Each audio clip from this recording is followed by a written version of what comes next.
Hello, everyone. Welcome to the Even Me podcast with your girl Kim, More speaks. and today we're talking about while you're growing, you have to learn to starve the distraction and feed the focus. So, I guess I'm gonna start this Alrighty. top. I'm gonna start it off, and I like this topic, right? Because we get so bombarded by so many distractions, it keeps us from our goal that we're actually pursuing. And we never know that, like, so many distractions come in and say, hey, you need to be doing this, and really that is not your purpose to be doing. Or you need to take care of this person or be there for that person. That's not your purpose you need to be doing. You need to focus on your goal, focus on what you need to accomplish, what you need to get done. Like recently I'm starting another business. I'm trying to get that going because that's some residual income. Also, Oh, you know what? And my partner, my podcast partner, gets on me. I need to focus more on this because this is an outlet for me. So focus on getting more promotions out there, but I just have to get away from all the distraction. This week I did have a kind of a minor setback. a minor setback because I allowed things to get me that shouldn't have gotten me. But I guess I was going through everything. You learn to put things on the back burner in your life, that may be going on at home because you don't want to focus on it. So Satan be like, oh, I can't get you with your family and stuff that's going on there. I'm gonna get you somewhere else. And I started to find that sometimes, and remember I said 2024 is the year of evictions for people, handing out evictions. And I understand that if they can do it to me, why not me be the person to do it? And not, I'm tired of suffering. I have things I need to focus on, and if you're gonna be there as my friend, you're gonna be there as my friend, And it's not judging or you know guessing or wondering your friendship. You should know me just like I should know you. If you're my friend, I should know that don't you can't tolerate certain things, and that's the same way with me. Even though you think it's funny, but you have to know your audience. When you know your audience, you try to kind of be sensitive towards certain things. So, and basically, I'm not afraid anymore. I think today was liberating for me because I see that my pattern of getting distracted is always trying to make sure everybody else is good, no matter what they say out of context to me. Whatever they do to me is fine. Oh, let me just run away from it. Let me just hide. I'm sick of that bullshit. Right now, I have a goal in mind, and I have people behind me that want to see this goal come out. And I'm allowing these bullshit ass so-called people in my life, and whoever fucking listen to this, fuck you, because this is to you. These distractions, because you're not my family, friend, whatever, if you don't understand certain things you don't say to a person. You know what I'm saying? You won't go into a job in an interview. You know what I'm saying? So I'm good for this job. I'm good. You won't go do all that bull crap. So you know how to be an adult. Be a Oh, fucking adult. that was a good impression of someone. I don't know who it was, but But Jesus. no, it's not this way. It wasn't nobody that I was, coming after with that one. But it's just that, you see certain things and on the internet, and I was like, yeah, that's how people would go into an interview. But I know that people used me for their benefit. And what did I get out of it return? You know what I'm saying? You didn't help feed my focus. And my focus is something that could have made income for both of us or all three of us. You wasn't there when I needed you the most. And I never try to put nobody, no matter what, Anthony, I never try to put my problems on nobody else because I don't want nobody to feel like I feel. I may talk to you and it may get so overloaded that I may just express it And you done heard me express some frustrated nights. Mm, I think you the only person that ever heard me frustrated. mm. But I don't, and that's what you do. Okay. And that's being somebody that's listening. Even though you can't identify with what I'm saying, you listen. So meditate, breathe, Step put down God your first. soapbox. Spend time what? I said, step off your soapbox for a bit. Okay, I'm off my soapbox. But starve the distraction and feed the focus. All right. So what I get from that is basically when you're saying to starve the distraction is basically stop feeding into these people's, if they piss you off, stop feeding into it. And we've mentioned this before, that some people do things on purpose to get that reaction, to get that, get you out of place, get you out of your focus, get you out of your lane, get you out of like your path that you're trying to go down, and steer you to the left. If you're going down the right path, they're trying to steer you to the left, get you away from what you're supposed to be doing and what your whole focus is. Mm-hmm.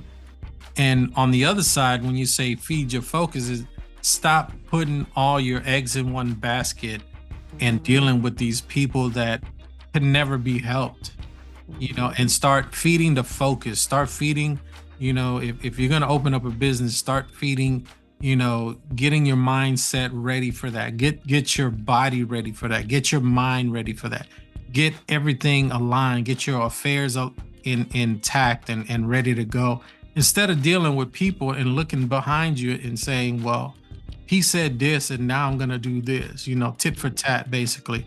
So the way I take it is stop feeding the negative and move on to the positive, and stop trying to figure out what everyone's trying to do. Stop trying to figure out if you did wrong, if you did right. Just move forward and do what you're supposed to do, and do what you said you're going to do at the beginning of the year. And this is for many people, because many people, they try to get focused in the beginning of the year, and I would say, like, at this point, February is when people start falling off. It's like when someone says, I'm going to go to the gym and I'm going to work out, and this year I'm going to do this, and this. By this point, all that starts to go downhill. You stop going to the gym, or you go to the gym less first. And then you start to, by March, that's it. You're not even at the gym. You done canceled the membership. You not talking to the folks that were keeping you motivated at that time, or like in a business plan. You start in January, you start focusing on it. February, you got your plan, you know what you're going to do. And then March, something pops up, kind of derails you, and you just move on. You're like, you know what? I'll try it again next year, or I'll try it again later on in the year. So I think you just got to just stay focused and keep, pushing towards the goal. Whatever your goal is, just keep pushing towards it.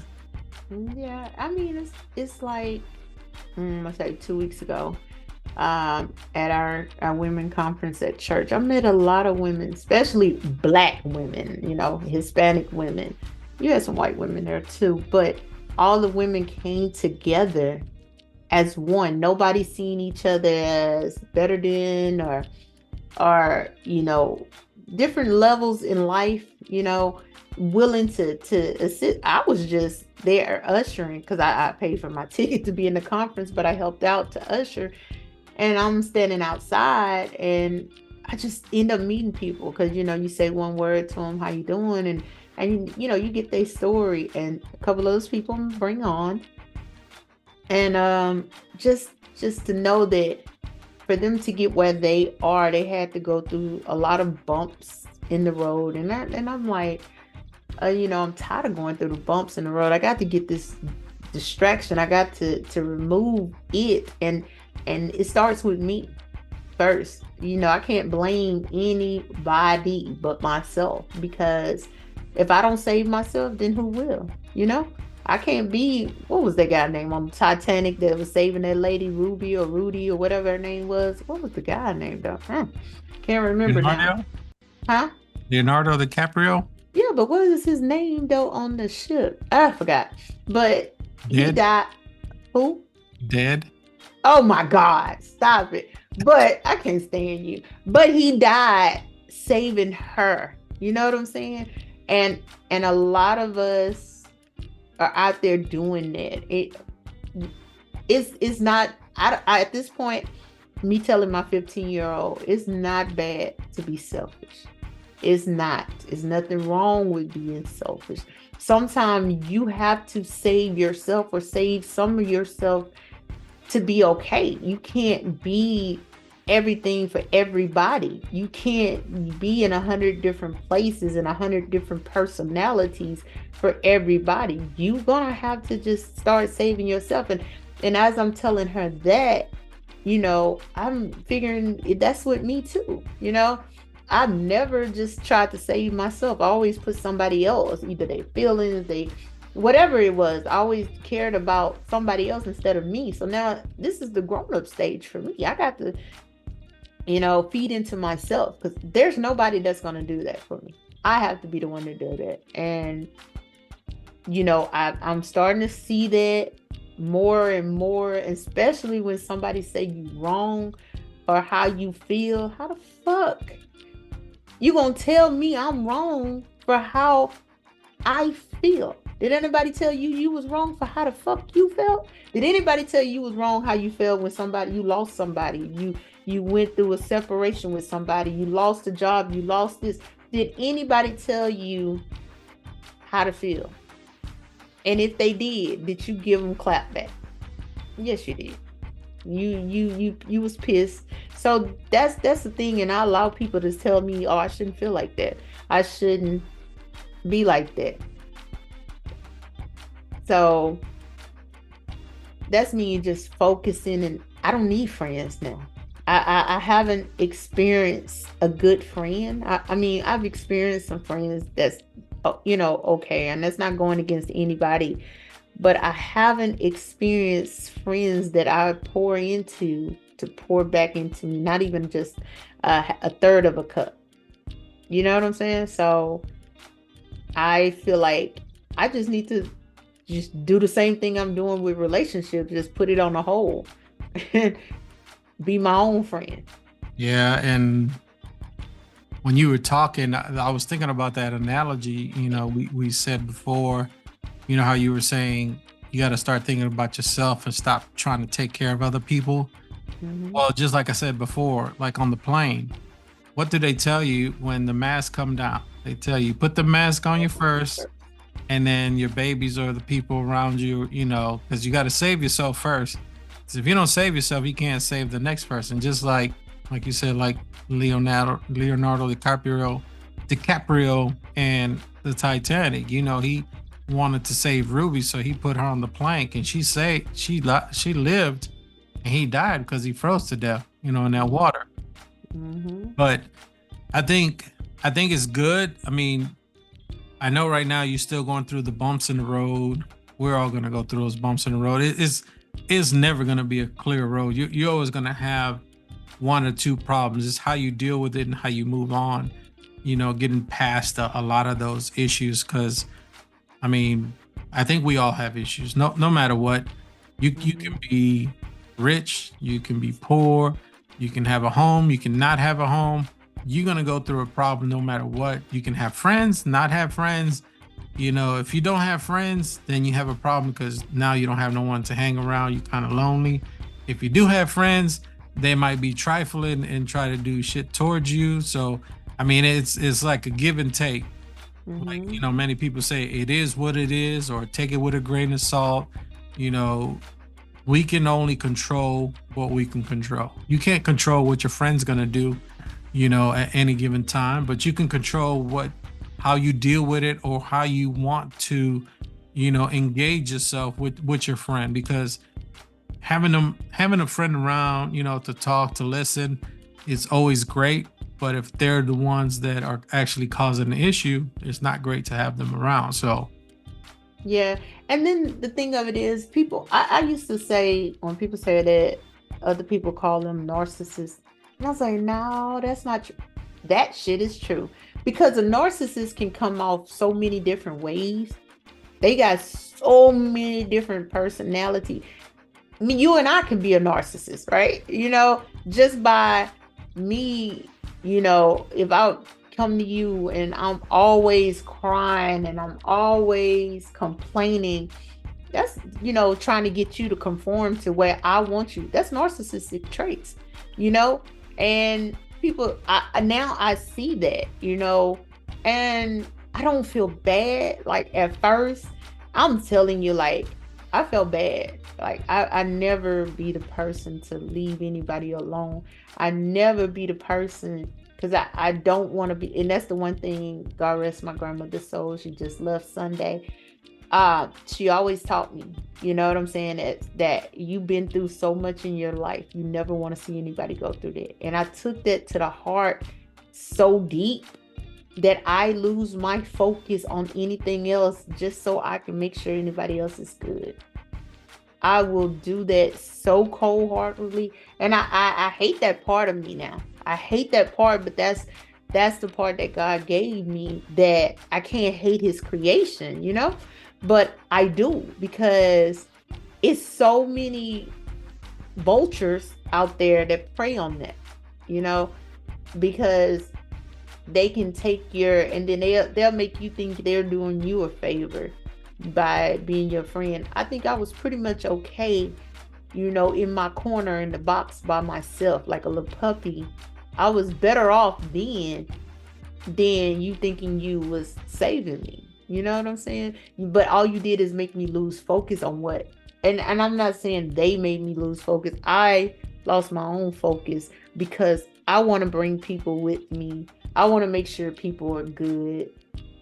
That's And that that's motherly instinct, because you want to, as you're growing up, you start to think, and your mind kind of goes and thinks, when I grow up, I want to make sure that my kids and the people around me are all growing, all have everything, all, are moving in the right direction. And when you become that parent, that's what you do. You start to make sure that, the education you didn't have, your kids have, or the clothes you didn't have, your kids have.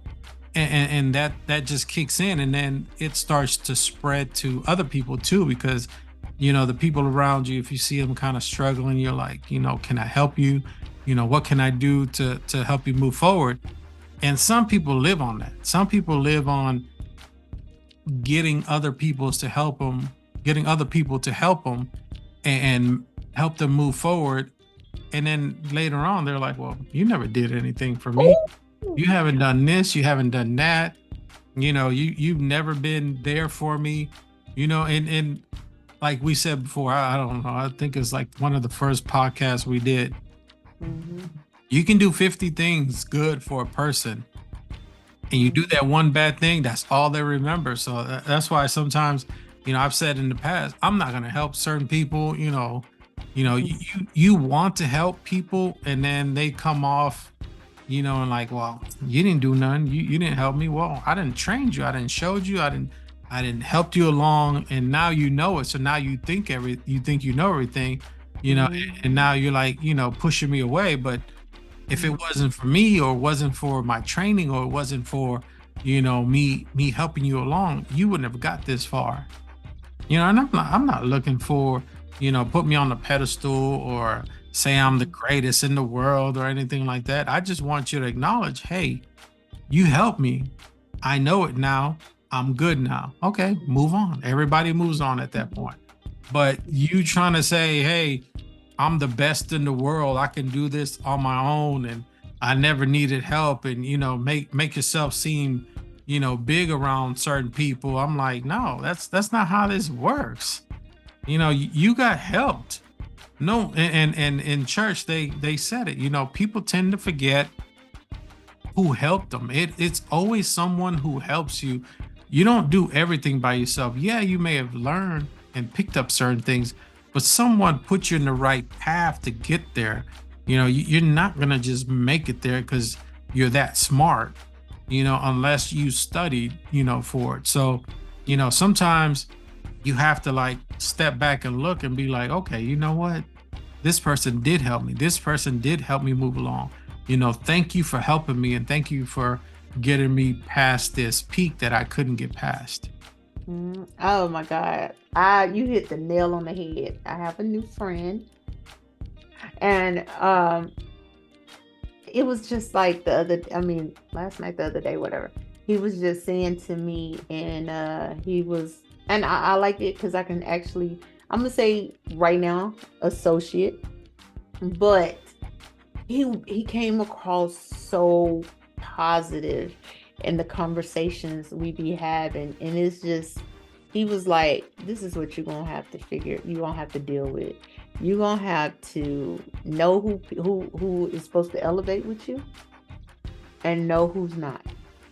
And he said there is so many sayings around you that say just let them stay where they are. Because if they showed you once, they showed you twice, why you gonna give them a third chance to show you? Why you gonna give a person a third chance to hurt you? And I was like, okay, but I still may be bad, being the bad one, I'm overreacting or whatever. But then I thought about it, like, I'm, considerate of other people's feelings, right? But you're not considerate of mine. So just because I like to watch cartoon and whatever, whatever, or I like the lights off in my house. If you come over, Anthony, and the lights off and you don't like it dark, go ahead and turn the lights on. I'm not gonna trip. I don't like lights in my house. As you see, I'm in my office and it's just this one light. But I'm not gonna make you feel uncomfortable because that makes me feel comfortable. Lights are not gonna really hurt me, but I don't want to keep putting myself out for somebody else. You see what I'm saying? I could have been so much further in life if I would have just understood what my grandmother taught me, and she, never make anybody feel the way you even felt. But I took that also as to save myself first too, because nobody gonna save me. So my thing of it is putting God first and allowing him to talk to me, because he's gonna show me, okay, I got this plan for you. You getting distracted, so I'm gonna have to do some things. I'm gonna have to shake up some things to get you back on focus, and you're gonna have to roll with it. It's gonna be painful. It's gonna be a journey. It's gonna be all kinds of things, but just know I got you. They would never have you like I got you. So, and I understand that now. Yeah. Speaking of not putting someone out or conforming to someone, and I fully understand that, because certain people like to let's just say it this way: certain people like to sleep in the dark, right? Mm-hmm. You know, if a certain person likes to sleep in the dark, you're not gonna go turn on the light, and as soon as they go to sleep, you go to another room or something. I'm that type of person. I rather just go into another room and allow them to sleep. Now, if they sleep with the light off, but they're like, I do like to have the TV on, then that's a different story, right? Mm-hmm. Just like some people like to watch TV with the lights off. Some people don't mind it. But like you said, in certain rooms, like let's say if I go into your bedroom and you got the light off, and I'm like, well, I don't like the lights off. Well, you're not in your damn bedroom. But like if we're gonna talk and you want the lights on, then okay, I'm good with that. We'll turn on the lights and we'll talk. When we're done, I'll shut off the light. But me coming to your house and telling you what to do in your own house, when you're accommodating and letting me come to your house and you're like, well, I like certain lights on in my house and certain ones off, I'm good with that. Some people understand, and then some think they're in their own home. Even though they're in your home, they act like they're in theirs and they want to do whatever the hell they want. So, those kind of people, I tend to, not want to deal with or not invite again over, because you don't want to be uncomfortable in your own home. If or you have a visitor and they got the TV freaking blaring loud, and they ain't deaf, but they just like to hear the TV loud, and up to a certain point is okay. Okay, when it's time to go to sleep, bring it down a level, bring it down a notch, and watch the TV at a normal, level. So, I mean, I get that, and just like, don't come to my house and start changing the thermostat. This ain't your house. If you feel cold or you feel hot, just ask me, hey, can you turn it up? I'm kind of cold, or something like that, or give me a cover or something, give me, some sheets, but like you said, some people just take it to the extreme and act like, like you telling them make yourself at home. It's like literally they're gonna make themselves at home and do whatever the hell they want. I mean, when push comes to shove, you're giving them the opportunity to come to your home. Because I mean, some people don't even like people in their own home. I used to be like that. I used to not like people to come over and just hang around, because they're not going to treat your things as good as you treat your things. Because they can care less about that you pay 2 or 3,000 for a couch. They're just going to run all over it. They have kids, do whatever the hell they want. Certain people should know, hey, I don't treat my own stuff like this, so don't treat my stuff like this. But I mean, I get it. Sometimes you try to conform to people to make sure that everyone, feels comfortable, but sometimes you have to draw the line. That's just like, you have to draw the line with helping people out. You can't always help everybody. You can't be Captain Save them all the time, because you give them a foot, they're gonna take your whole leg, and and they don't care. Like you said earlier, they don't care about your feelings when they're hurting your feelings. They just care about their own. You're in the mind frame of helping them and trying to do better and kind of get them moving, but they don't take it as that. They take it as like, oh, she's a freaking wuss. I'm just gonna do whatever the hell I want. I'm gonna run all over her. Just because she does this, I'm gonna do this, and I'm gonna test her, because that's what they're gonna do. They're gonna test you and see what your reactions are, or what you're willing to do, or how far you're gonna take it, because they feel like if she does this, she may do this. And if she does this, later on, I'm just gonna do this to her, and we'll see what happens. So, I mean, you can't allow many people to just run all over you. You got to draw the line. You got to say, hey, this is where I draw the line. I don't allow this, or this is not cool. I'm not gonna give you this. I'm not gonna give you money. I'm not gonna, pay your bills or anything. Whatever it could be. At that point, you just have to find that line and draw it, put it in the sand, wherever the hell you're gonna do it, and be like, do not go past this point, because at this point, you're reaching, you're messing with my focus, and you're just, like you said, you're just a distraction at this point. Yeah, that is it. Especially if you see it happening multiple times, and then everybody has an excuse, and they don't think it's an excuse, they just saying it, but they'll say you justifying stuff. So wait a minute, I'm kind of explaining, but you're over here got excuses. And I think I've dealt with it so much, and at this point in my life, I know I came on here really just like a gorilla, angry or whatever, but I was so hyped for this conversation.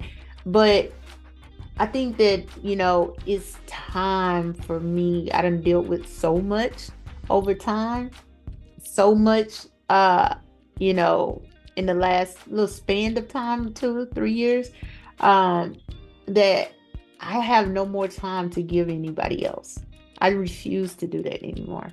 I refuse to give them any of me. They don't deserve it. And I know the type of person I am. Anybody who meet me, just like, they know I'm kind, I'm sweet, and they're like, all of y'all that are routed, y'all teams still have a connection with y'all. And so that stands out. That says that my personality is something that I need to keep, and I need to just avoid the negative and the distraction of people because they don't have a focus. I do. God has a plan for me. He has a calling for me. I don't, sometimes I try to run away from it, but I know that He allows stuff to happen because He wants me to get back on the path that He has for me. So I guess this week has, taught me as far as I can still be the person that I am, but I just can't allow people to come in to steal me. If I'm not gonna save myself, if you're not my kids, I shouldn't. I don't owe you anything. I don't owe anybody that I did not create anything. So that's where I'm at, because those are the ones who are gonna be with me for the end. If I'm in a corner crying, if I'm suffering, they gonna be there. You know what I'm saying? No, this other person not.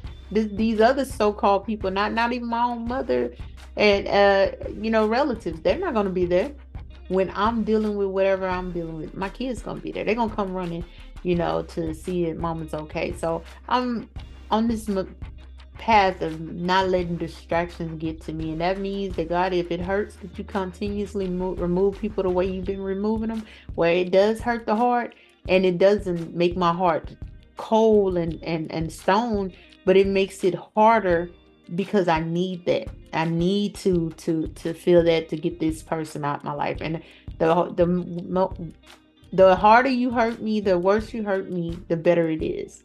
And it has to make me better. And listening to Kevin Gates, yeah, I mean, people that hurt you, it only supposed to make you better. The worse the pain is, the better you become. And I figured that all the pain that I've been through all these 3 years, I have to come out of this 10 times better than I went in. Yeah, you gotta continue on your path, like you said, because God is not gonna put things in your path that you're not able to handle.